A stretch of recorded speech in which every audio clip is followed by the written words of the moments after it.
I'm Hannah Pierce, 35 years old, and my parents' favoritism for my younger brother nearly broke me until he found out I had $10 million and lost it. Growing up, I was the invisible child always overshadowed by my brother's endless demands. My parents poured their love money and excuses into him, while I fought for every scrap of attention. I learned early to rely on myself, clawing my way to success in biotech, building a fortune I never flaunted. But my family. They never noticed. They were too busy bailing out my brother's failed schemes, praising his big ideas while dismissing mine. I swallowed the hurt, kept my head down, and built my empire in silence. Then, at a family Christmas dinner not long ago, everything exploded. My brother stumbled across an article about my wealth, $10 million earned through years of grit. His face twisted with rage. "You're sitting on millions and won't help your family," he shouted, slamming his fist on the table. My mother froze her fork, trembling, unable to speak. I'd carried the weight of their favoritism my whole life, but that moment lit a fire in me. I wasn't the quiet sister anymore. What I said next shocked them all, and what my brother lost after that night changed everything. Stick around to hear how my family's betrayal pushed me to draw a line I'll never cross. Have you ever been overshadowed by a sibling? Share your story below, hit like, and subscribe to uncover the full drama. Growing up in our Carmel home felt like living in two different worlds, always scrambling to prove myself while my younger brother Graham Pierce was handed everything. Our parents, Arthur Pierce and Doris Pierce, built a solid middle-class life. Dad was a lawyer, always polished in his suits, cutting deals in Indianapolis. Mom ran an event planning business, charming clients at weddings and fundraisers. But their focus was lopsided, always on Graham, no matter what he did. I was 8 when I saved every penny from my allowance to buy a science book I'd spotted at the local bookstore. Graham, barely 5, got a huge Lego castle set just for bringing home a report card full of C's. "He's doing his best," Mom would say, her voice soft as she patted his head. My straight A grades. They'd nod and move on. One day, I accidentally knocked over Mom's prized crystal vase while cleaning. Dad's shout echoed through the house. "Hannah, can't you be more careful? I was sent to my room for a week." But when Graham smashed his new bike into the neighbor's fence, bending the frame, Mom just chuckled. "Boys are so wild," and replaced it by the weekend. The sting of that double standard cut deep. School became my refuge. I threw myself into science fairs, fascinated by experiments. At 10, I won first place at Carmel High School's regional science fair with a project on plant growth rates. My Aunt Nancy Harper, Mom's younger sister, was there, clapping loudly. "You're a star, Hannah," she said, her smile warm. Mom and Dad were at Graham's soccer practice, cheering for a game he mostly sat out. Nancy's praise was a lifeline, but it couldn't erase the neglect at home. The unfairness kept piling up. At 9, I begged for a chemistry set to try experiments in my room. Dad dismissed it. Too risky for a girl your age. Yet when Graham at 6 wanted a remote control car that cost double, it showed up under the Christmas tree. I'd lie awake replaying their words.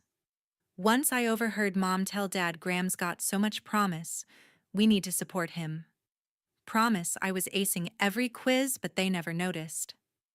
Graham's mistakes were excused. Mine were crimes. At a family barbecue when I was 11, I spent hours helping Mom arrange tables and string lights for her clients. A guest praised the setup and Mom beamed, saying, "My Graham worked so hard on this." Graham, who'd been glued to his Game Boy, just smirked. I clenched my fists, my face hot. Aunt Nancy pulled me aside, whispering, "You did the real work, kid. Keep shining." But the hurt lingered. I was invisible no matter how hard I tried. By 12, I gave up hoping for fairness. I saved for months to buy a used microscope, keeping it hidden so Graham wouldn't touch it. My parents never asked about my projects, but they'd rush to fix Graham's messes. When he lost his soccer cleats before a match, Dad drove across town for new ones. When I needed shoes for a science camp I'd earned a spot in, Mom said, "Use your old ones." Aunt Nancy slipped me some cash to help, but it wasn't about money. It was about being unseen in my own family. Those years taught me to depend on myself. Aunt Nancy's quiet support kept me going, but even she couldn't shift my parents' focus from their golden boy. Their favoritism hurt, but it lit a fire in me. I wasn't going to let it hold me back. By my teenage years, the favoritism stung deeper.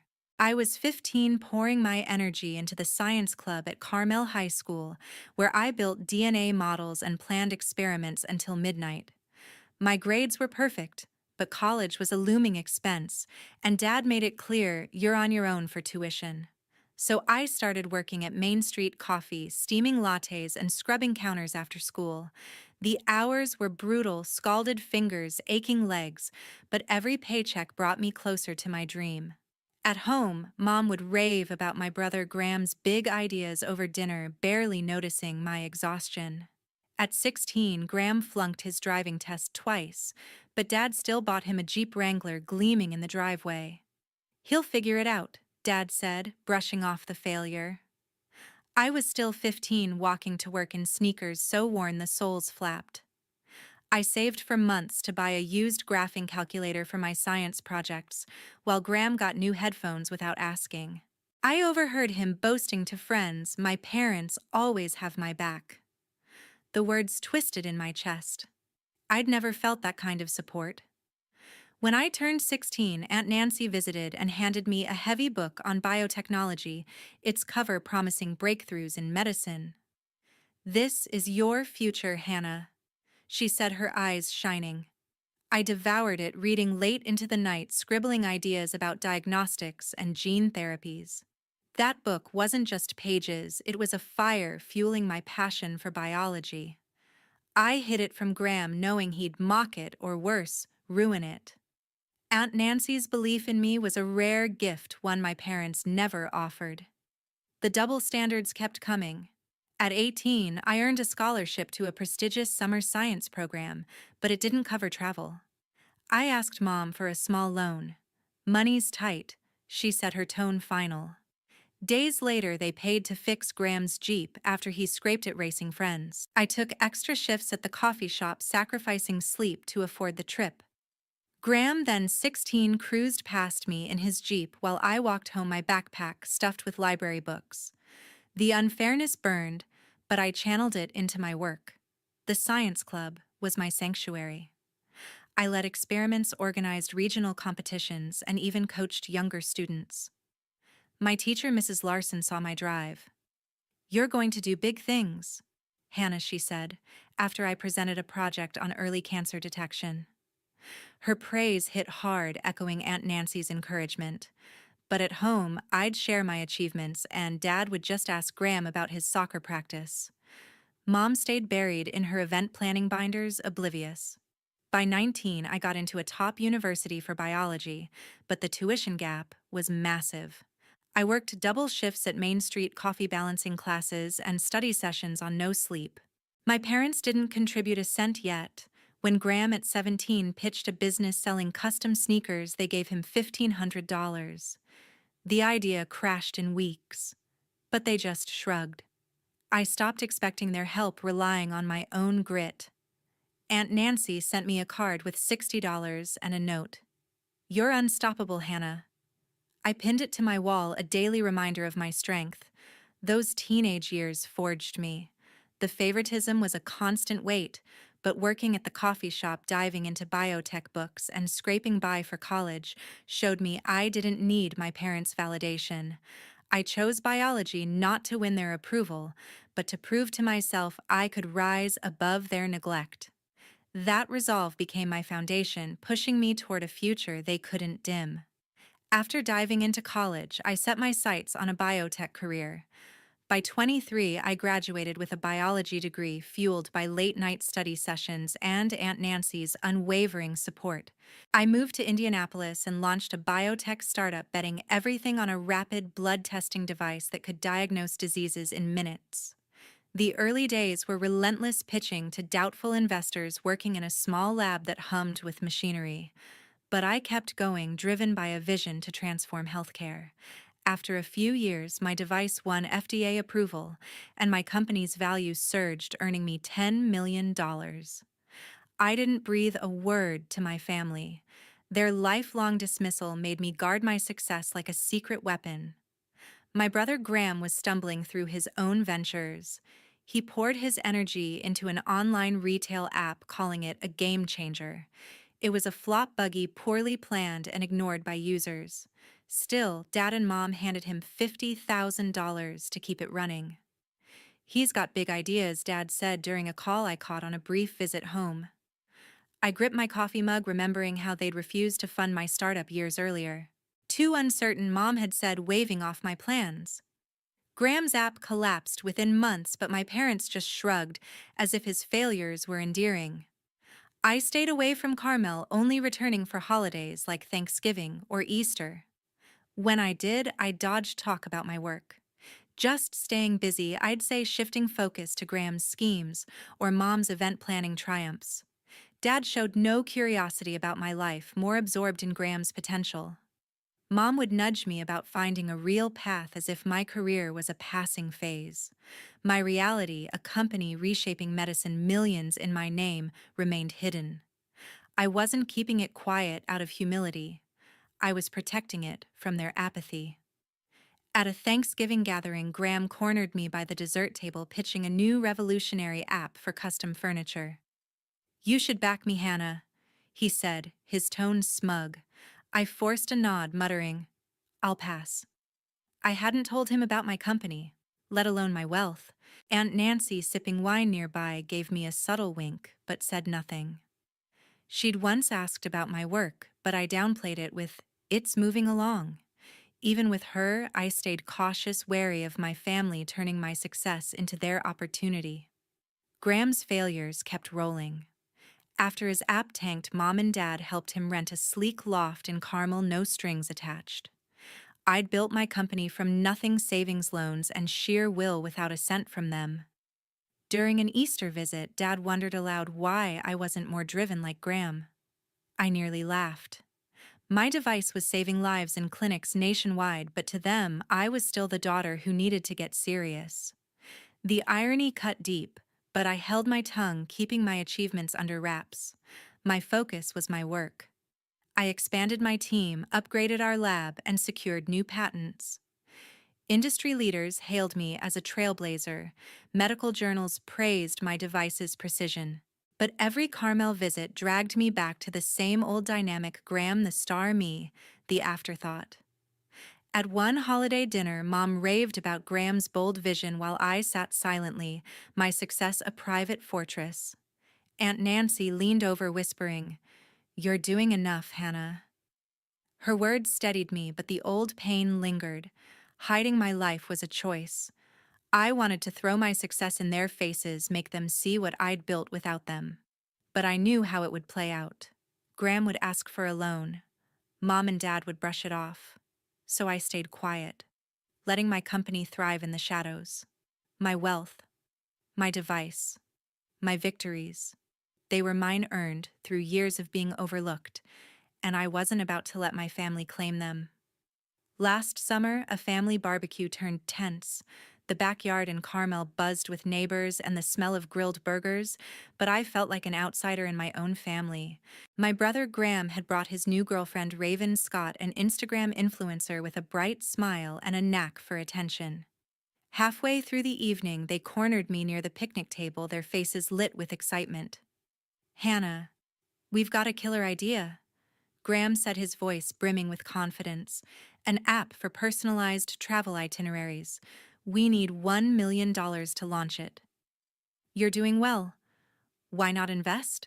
I scanned their pitch deck, a flashy PDF Raven had thrown together. It was all buzzwords, and no substance, vague projections, no market research. "This won't work," I said, keeping my tone even.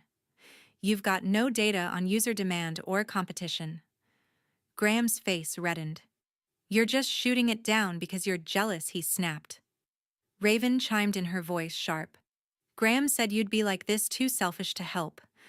I stood my ground, explaining the gaps in their plan, but their glares only hardened. They didn't want critique. They wanted my money. Later, as we sat around the fire pit, Dad pulled me aside. "Why can't you support your brother?" he asked, his tone heavy with disappointment. "Family helps family." Mom overheard and jumped in, her voice cutting. "Graham has vision, Hannah. You could learn from him." The words hit like a slap. I'd built a biotech empire from nothing, but to them, I was the one lacking ambition. I bit back a retort about my $10 million fortune still hidden from them. Their favoritism wasn't new, but hearing Mom praise Graham's vision while dismissing me stung deeper than ever. Aunt Nancy tried to smooth things over. "Let's all take a breath," she said, placing a hand on my shoulder as we cleared plates. "Hannah's just being practical." But her words couldn't bridge the gap. Graham sulked by the grill, Raven scrolling her phone, while Mom and Dad fussed over them like they were the victims. I felt the weight of their judgment, their assumption that I was the problem. "I'm not the bank," I said quietly to Aunt Nancy, my voice tight. She nodded, but her eyes were sad, as if she knew I was slipping further away from the family. The rest of the evening was a blur. Graham and Raven whispered to each other, shooting me pointed looks. Mom kept praising Graham's bold ideas, recounting his failed app like it was a badge of honor. "He's trying so hard," she told a neighbor, ignoring my presence. I stayed silent, helping with cleanup to avoid more confrontation. But inside I was seething, not just at their bias, but at how they painted me as the ungrateful one. My success, my company, my life, they didn't know any of it, and I wasn't sure they deserved to. As the night wound down, Raven approached me again, her tone sugary but laced with venom. "You could have made this easy, Hannah," she said. "Graham deserves better than your attitude." I stared at her, my patience gone. "He deserves to plan better," I replied, walking away before she could respond. Dad caught the exchange and shook his head, muttering about my stubbornness. Mom didn't even look at me, too busy fussing over Graham's bruised ego. Aunt Nancy offered a quiet, "You did the right thing, but it couldn't erase the isolation creeping in." That barbecue marked a shift. I'd always felt sidelined, but now I saw how deeply my family's loyalties lay with Graham, no matter how many times he failed. Their accusations that I wasn't supportive wasn't family cut through years of buried hurt. I left Carmel that night with a clarity I hadn't felt before. My silence about my success wasn't just about protecting myself anymore. It was about refusing to let them claim any part of what I'd built. They didn't see me, and I was done trying to make them. This Christmas was supposed to be a cozy family dinner. The dining room in my parents' Carmel home glowed with candlelight, the table laden with roast turkey and pumpkin pie. I sat quietly, steeling myself for the usual family dynamic, Graham, the star, me, the afterthought. But tonight was different. My brother Graham held up his phone, his face twisted with anger. "So, Hannah," he said, voice loud enough to silence the room, "when were you going to tell us you're sitting on $10 million? He waved a news article about my biotech company, my secret now exposed. The room froze. Mom's fork clattered against her plate. Dad's eyes narrowed, and Raven, Graham's girlfriend, smirked, leaning forward. "You've been hiding this while we're struggling," Graham shouted, slamming his phone down. "You're so selfish." Raven egged him on, her voice sharp. "She's got millions, Graham. Demand your share." I gripped my napkin, my pulse racing. For years, I'd kept my success hidden, knowing they'd react this way, not with pride, but with entitlement. I stood my chair, scraping the floor. "Selfish?" I said, my voice steady, but burning. "Let's talk about fairness. I paid my own way through college, scraping by at a coffee shop while you got a Jeep for failing your driving test, Graham. I begged for startup money, and you, Dad, said it was too risky. Yet you gave Graham $50,000 for his doomed app and another chunk for his next flop." My words poured out, each one a release of years of resentment. "I built my company alone. You never cared until you saw dollar signs." Graham's face flushed. "You think you're better than us," he spat. "You hoarded your money while we needed help." Raven nodded, crossing her arms. "Family shares." "Hannah, That's how it works. I laughed, a bitter sound that echoed in the silent room.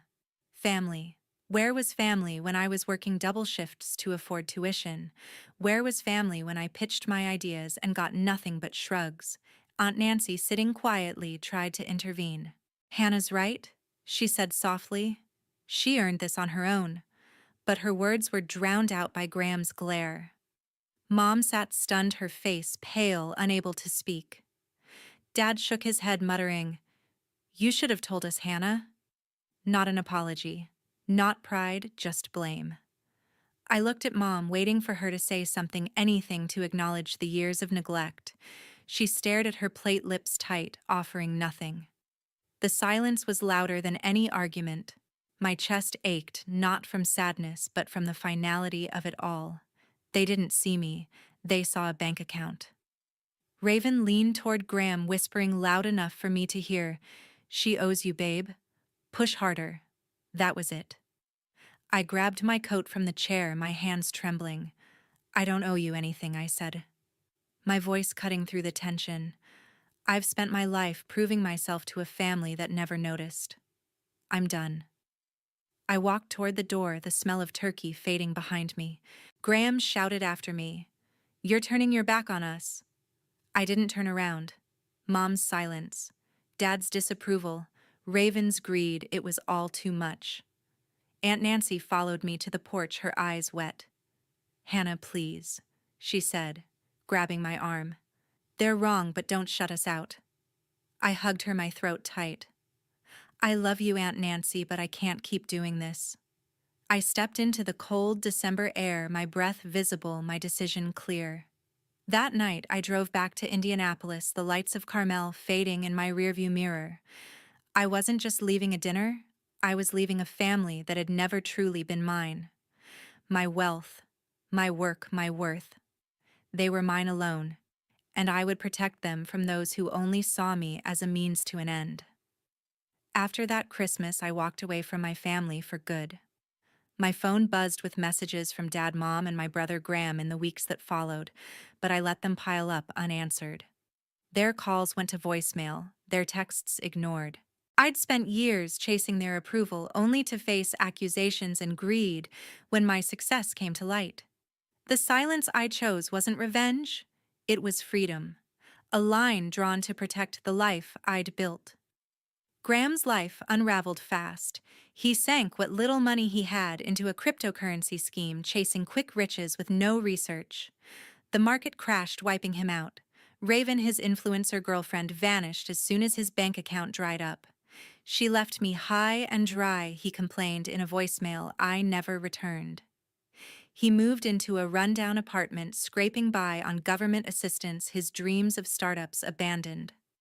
The golden child who'd always been propped up by Mom and Dad was now adrift, his failures a mirror of their blind support. A letter arrived from Dad and Mom months later, their handwriting shaky on thin paper. They apologized for misunderstandings, claiming they hadn't meant to hurt me. "We're proud of you, Hannah," they wrote, but the words felt hollow, too late to mend decades of neglect. I read it once, then tucked it away, unwilling to meet them halfway. They'd chosen Graham over me time and again. Now they faced the cost of that choice. I wasn't angry anymore. I was done. Aunt Nancy called one evening, her voice soft but heavy.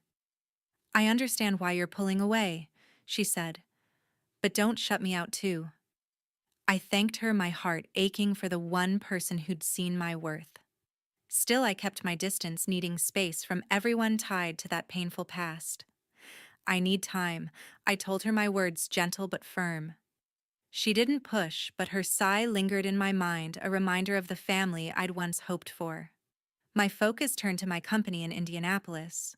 I poured my energy into a new medical device, a portable diagnostic tool that could detect infections in seconds. It was a bold step, riskier than my first, but I thrived on the challenge. Investors lined up, and within months the device hit the market, earning praise from hospitals and doubling my company's reach. My wealth grew, but more than that, my work saved lives, a quiet validation no family approval could match. I wanted to give others the chance I'd fought for, so I founded a $500,000 scholarship fund for independent students in Indiana. It targeted kids like me, those overlooked scraping by with dreams bigger than their circumstances. At the launch event, a young woman thanked me, tears in her eyes, saying the scholarship would let her study biology without working 3 jobs. Her gratitude hit me harder than any family praise ever could.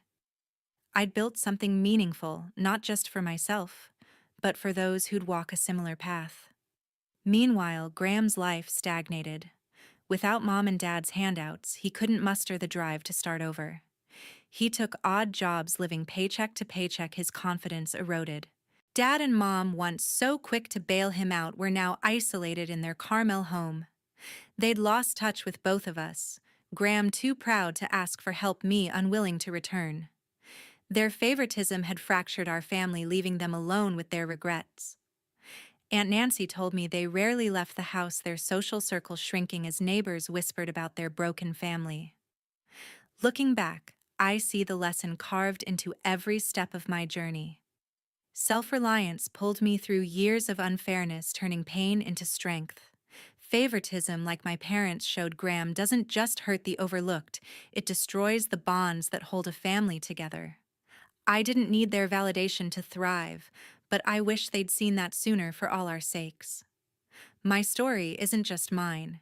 It's a warning and a hope for anyone fighting to be seen. To everyone who's followed this story, thank you for listening. Your time and attention mean more than I can say. I hope my journey resonates, whether you've faced similar struggles or simply believe in standing up for your worth. Share your thoughts. What lessons have you learned from your own challenges? Your stories matter, and I'd love to hear them.